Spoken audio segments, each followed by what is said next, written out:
Olha, eu não tenho costume de gravar vlogs de leitura, até porque eu não leio dessa forma como eu estou no momento. Eu leio largada na minha cama, de cabeça para baixo, no escuro e etc. Mas já que o primeiro sábado do ano é o dia do leitor, eu achei justo fazer um vlog de leitura da minha primeira leitura com a... que com fé em Deus eu vou ter terminado até sábado.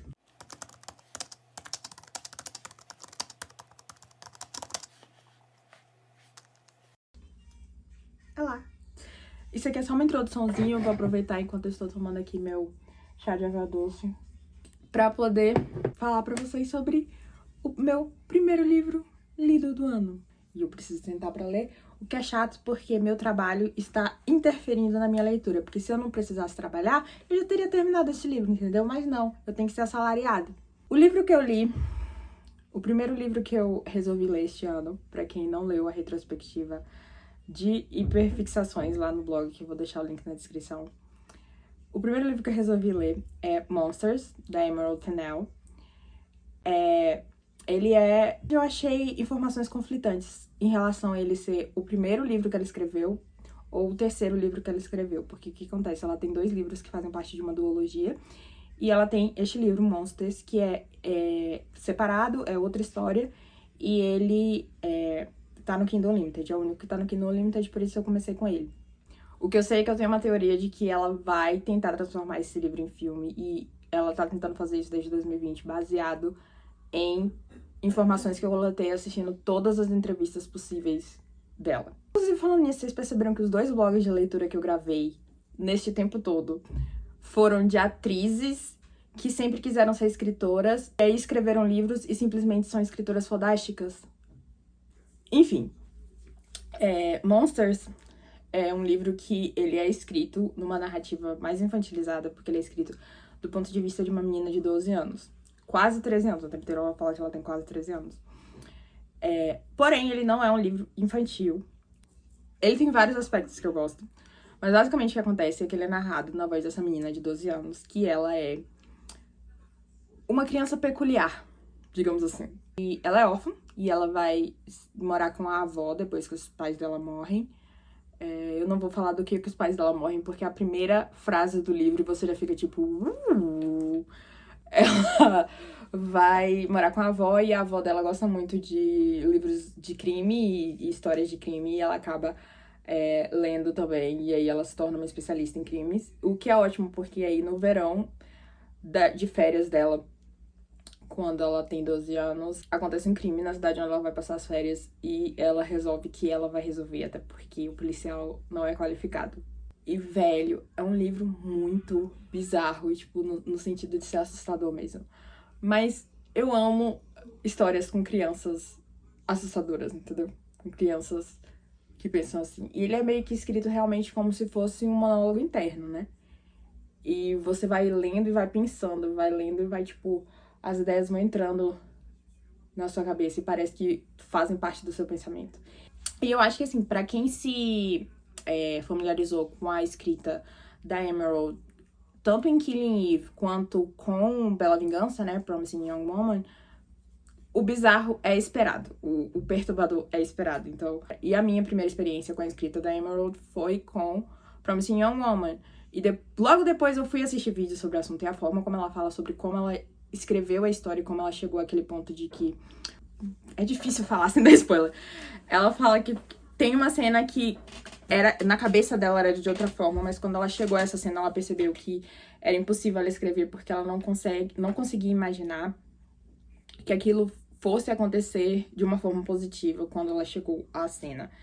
E a forma como ela constrói a escrita dela, tipo, é incrível. Pulando do filme direto pro livro, a forma como o livro é construída como um monólogo interno e na voz de uma criança, tipo... E o pior é que eu me lembro de ter 12 anos e ser dessa forma, velho. Beleza, não tanto dessa forma, que essa menina é maluca. Mais dessa forma internamente, com palavras, do que com ações. Ela mete louco com as ações também. E o interessante é que a protagonista não tem nome. É um daqueles livros, e uma daquelas histórias, na verdade, onde a protagonista não tem nome e alguns personagens que Alguns personagens basicamente não recebem nomes por causa da posição que eles estão na história. E eu já escrevi histórias assim. Eu tô pensando em escrever uma assim. E eu gosto desse formato. E o fato da protagonista não ter nome e ela tá contando a própria história, da narrativa como é, faz com que você se sinta ainda mais na cabeça dela, sabe? Eu vou mostrar pra vocês eu lendo e eu vou discutir depois que eu chegar ao final, até porque, né, estamos falando de Emerald Fennell e você tem que ter certo nível de consideração pro que vai acontecer no final. A faixa etária de Monsters é a partir dos 16 anos e ele fala de temas pesados e tem descrições pesadas. Inclusive, a descrição... Eu vou até fingir que eu não percebi que a descrição da mulher que morre e da descrição do corpo quando é encontrado é a descrição da Patsy de Call the Midwife. Eu vou fingir que eu não percebi, amor. Enfim, e a descrição do corpo quando é encontrado é, tipo... vai entrar na sua cabeça, então já aviso. E tem discussões de outros temas pesados também. Começa assim, depois piora. Como a maioria das coisas, não é mesmo? Inclusive... Depois desse contato com a escrita da Emerald, eu estabeleci uma escala do meu monólogo interno, baseado, na verdade, não em livros, mas em roteiros.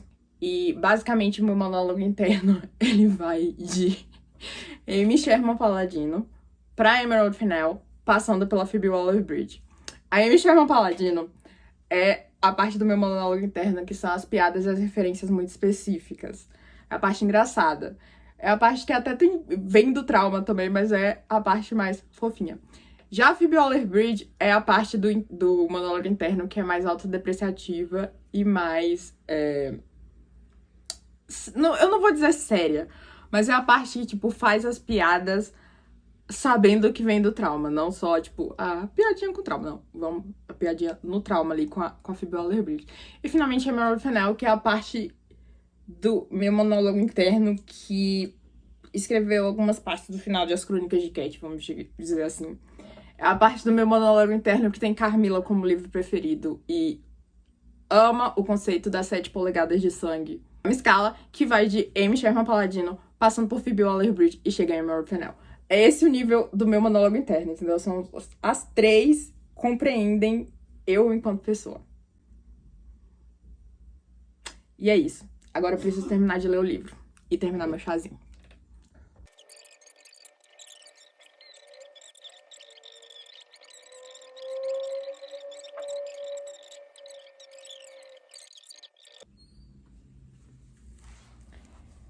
Vou ler em inglês e colocar a tradução em texto depois.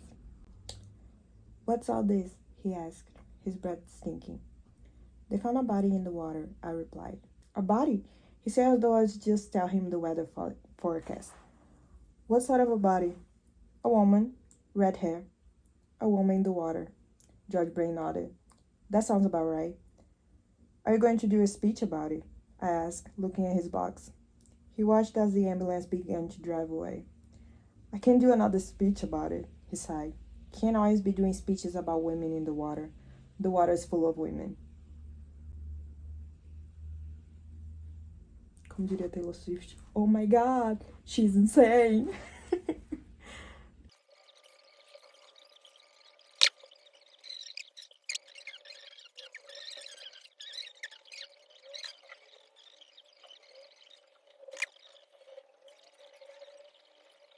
Toda hora eu falo, dá pra esse livro ficar mais perturbador? Dá. Ela consegue. Tá, enquanto eu tô fazendo as publicações aqui, as coisas do trabalho, vamos voltar a falar do livro.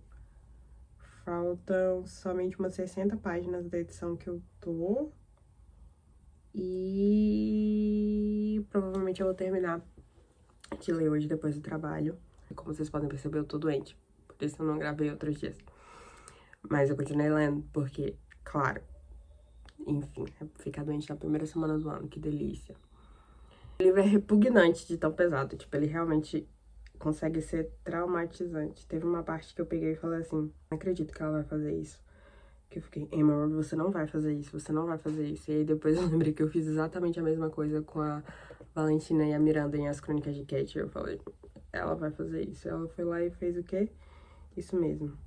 Teve um pedaço que eu postei ontem que o capítulo 15 é simplesmente estúpido, estúpido, estúpido, estúpido, estúpido, estúpido, várias vezes. E é realmente um monólogo interno. Muito bom. Traumatizante. E a parte mais louca é que a Emma sabe que eu tô lendo esse livro.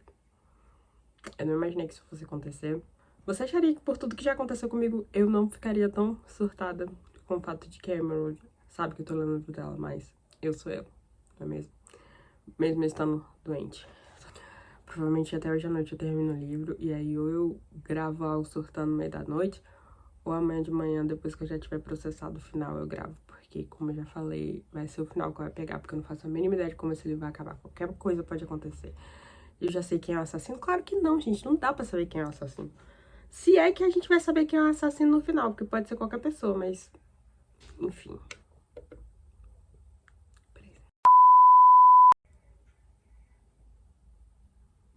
Eu não acho que vai ser ele, seria um pouquinho óbvio, mas... também é possível que seja. Caralho, Emerald.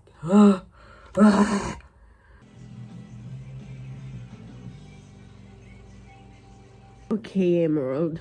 Me deu seu pior. Em breve ela se arrependeria de dizer isso.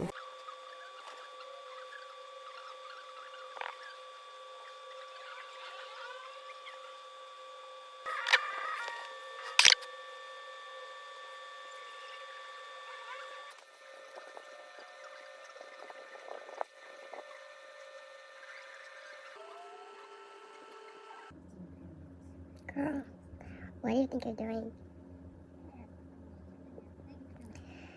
I think she's about to get real.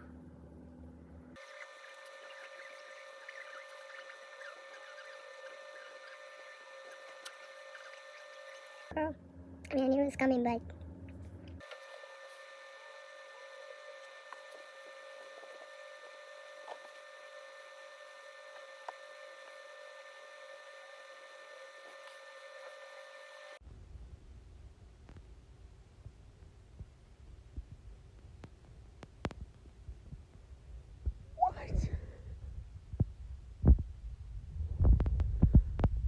Mas que caralho eu acabei de ler.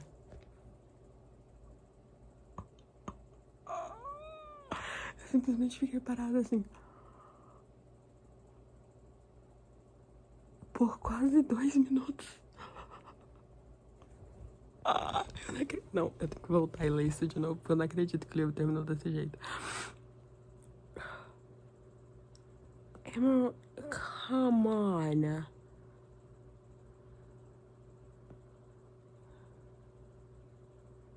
Vamos lá. Já estou com meu cafezinho e uma noite de sono. Não foi necessariamente bem dormida, mas foi uma noite de sono. E eu tive tempo de processar o final de Monsters. Quem me conhece sabe que terror pra mim só é bom se me deixar desgraçada da cabeça. Se eu não ficar pelo menos 10, 15 minutos depois do final do livro, do filme, da série, whatever, voltando pro mundo real, não é bom. E Monsters é justamente isso. Leva um tempo pra você retornar pro mundo real. O livro basicamente destruiu o meu senso de mim mesma. Assim, nos últimos 2 anos, mais ou menos, depois que eu comecei a estudar storytelling e que eu continuei lendo e assistindo coisas, eu desenvolvi essa habilidade de conseguir prever o que vai acontecer. Mesmo que não seja necessariamente prever o final, eu sempre prevejo o que vai acontecer. E ao mesmo tempo que é chato, eu tenho essa crença que me foi ensinada, na verdade, de que às vezes um bom plot twist, ele vai ser... Qual é a palavra, meu Deus?